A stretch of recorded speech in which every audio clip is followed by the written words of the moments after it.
अस्सलाम वालेकुम। SM news के साथ मैं हूं अहमद नदीम। खबरों का सिलसिला बढ़ाते हुए खबर शामिल करते हैं मीरपुर खास से।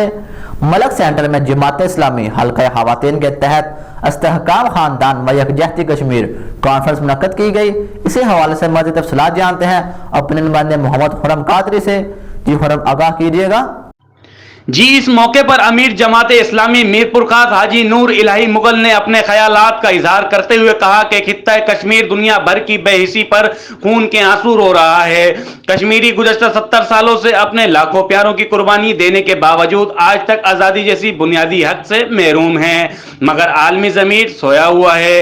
OIC और अक़वाम मुत्तहिदा खामोशी तमाशाई का नमूना बन चुके हैं। कश्मीर की आज़ादी की तहरीक कश्मीरी अवाम की मुसलसल जद्दोजहद और कुर्बानियों के बाद जद्दोजहद आज़ादी कश्मीर की तहरीक इंशाअल्लाह कामयाब होगी। पाकिस्तान का हर जवान कश्मीरी मुसलमानों के निशाना बशाना है। पाकिस्तान और कश्मीर की आवाम के दिल एक साथ धड़कते हैं।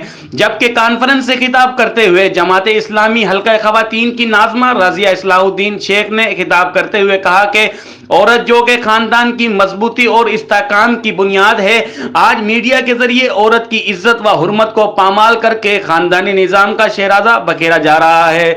आजाद और बेराह मीडिया तलाक व खुला जैसे नापसंदीदा अमल को औरत का बुनियादी हक जिताकर मियाँ बीवी के पाकीज़ा रिश्ते को कमजोर करके खानदानों और समाजी मुआशरती नाचाकियों में इजाफा कर रहा है।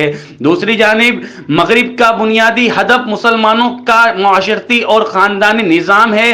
मजबूत और मुस्तहकीम इस्लामी खानदानी निज़ाम ही मुसलमान का निशाना सानिया का मंजर बन सकता है। कॉन्फ्रेंस में कश्मीरी मुसलमानों पर मजलूम और मुबनी वीडियो फिल्म प्रोजेक्टर पर दिखाई गई। कॉन्फ्रेंस में सैकड़ों खवातीन ने शिरकत की। कैमरामैन हसनैन रजा के साथ मोहम्मद खुर्रम कादरी, मीरपुर खास। बहुत शुक्रिया खुर्रम तफसीलात से आगाह करने के लिए।